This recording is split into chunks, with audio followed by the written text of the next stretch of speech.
warahmatullahi wabarakatuh. Anak-anak soli dan soleha, bagaimana kabarnya hari ini? Semoga semuanya sehat, semangat belajar, dan hatinya senang. Hari ini Bu Titin ingin bercerita tentang seorang anak hebat. Bukan superhero, bukan juga tokoh kartun, tapi anak biasa seperti kalian. Namanya Zaid. Ia hidup di zaman Nabi Muhammad SAW. Zaid bin Sabit radhiyallahu anhu adalah sahabat Nabi Muhammad dari golongan Ansor yang dikenal sebagai penulis wahyu, penerjemah Rasulullah, serta ketua tim pengumpul dan penyeragam Al-Quran pada masa Abu Bakar As-Siddiq dan Utsman bin Affan. Ia berperan penting menjaga otentisitas teks Al-Quran yang dibaca umat Islam hingga kini. Awal kehidupan dan kedekatan dengan Rasulullah SAW ketika Rasulullah SAW hijrah ke Madinah, Zaid masih berusia sekitar 11 tahun. Ia telah menghafal belasan surah Al-Quran dan segera dikenal karena kecerdasannya. Nabi memintanya mempelajari bahasa Ibrani dan Suryani agar dapat menerjemahkan surat menyurat beliau dengan bangsa Yahudi dan asing. Dalam waktu kurang dari sebulan, Zaid menguasai kedua bahasa itu, sehingga dijuluki Mutarjim Ar-Rasul atau penerjemah Rasulullah. Yang membuat Zaid istimewa bukan karena ia paling kuat, bukan paling kaya, dan bukan anak bangsawan. Yang membuat dia hebat adalah dia jujur, cerdas, dan sangat bisa dipercaya. Anak muda yang cinta belajar. Saat Zaid masih kecil, usianya sekitar belasan tahun, hampir seperti kakak kelas SD atau SMP, dia sangat suka belajar. Dia tidak malas, dia tidak bilang, nanti saja, capek, main dulu, belajar belakangan. Tidak, Zaid justru senang menghafal. Dia menghafal Al-Quran, menghafal doa, dan belajar menulis. Anak-anak, di zaman itu belum ada buku tulis seperti sekarang. Belum ada HP, belum ada printer. Kalau ingin menulis, mereka menulis di atas tulang, kulit hewan, batu tipis, pelepah kurma. Sulit kan? Tapi Zaid tidak pernah mengeluh. Dia tetap belajar. Pelajaran pertama, anak hebat bukan yang paling pintar, tapi yang mau belajar.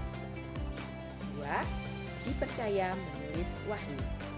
Suatu hari Nabi Muhammad SAW membutuhkan seseorang untuk menulis wahyu Al-Quran.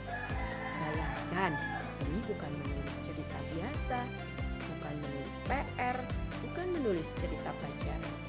Ini menulis firman Allah. Kalau salah satu huruf saja keliru, maknanya bisa berubah. Jadi Nabi tidak memilih sembarangan orang. Beliau memilih Zaid bin Sabit. Kenapa?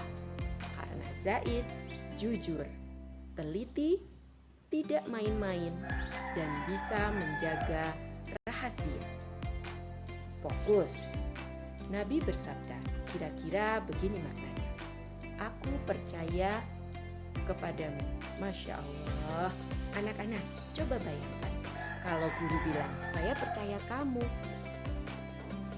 Saya percaya kamu jadi ketua kelompok. Saya percaya kamu pegang kotak infak.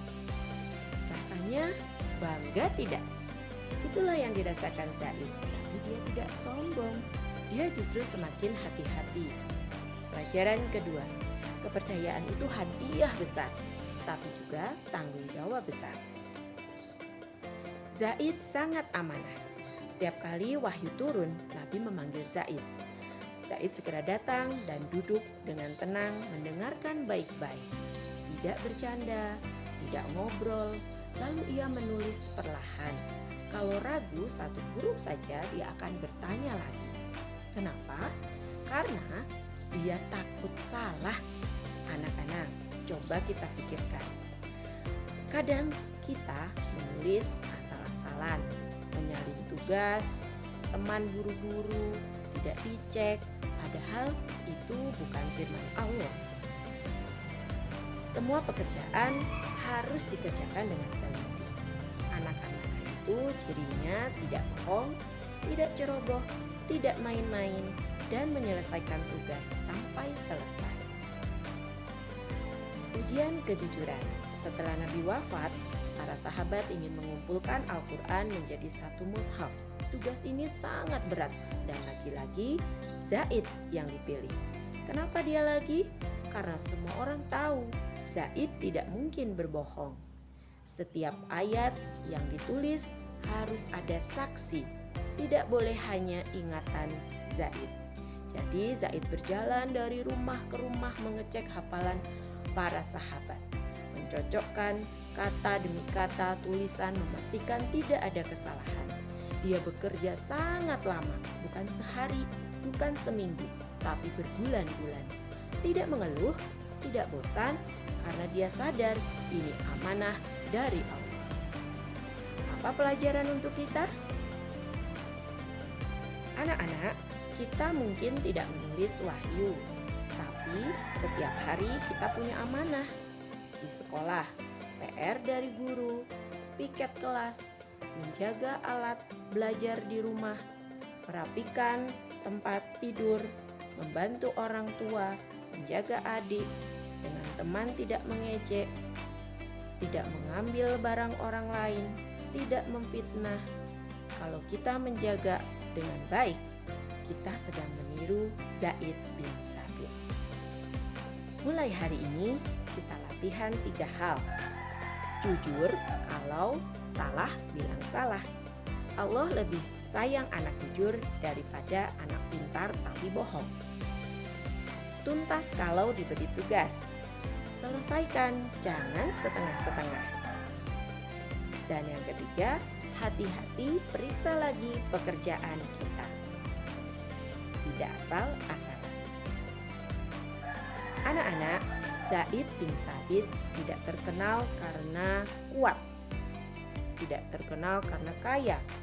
Dia terkenal karena baik, bisa dipercaya, dan orang paling disayang Allah adalah orang yang amanah. Semoga kita semua menjadi orang yang jujur, bertanggung jawab, dapat dipercaya oleh siapapun. Mari kita berdoa. Ya Allah, jadikan kami orang-orang yang jujur, orang yang amanah, dan orang yang mencintai Al-Quran. Amin. Sekian kultum dari Bu Titit, semoga bermanfaat. Billahi taufiq wal hidayah. Wassalamualaikum warahmatullahi wabarakatuh.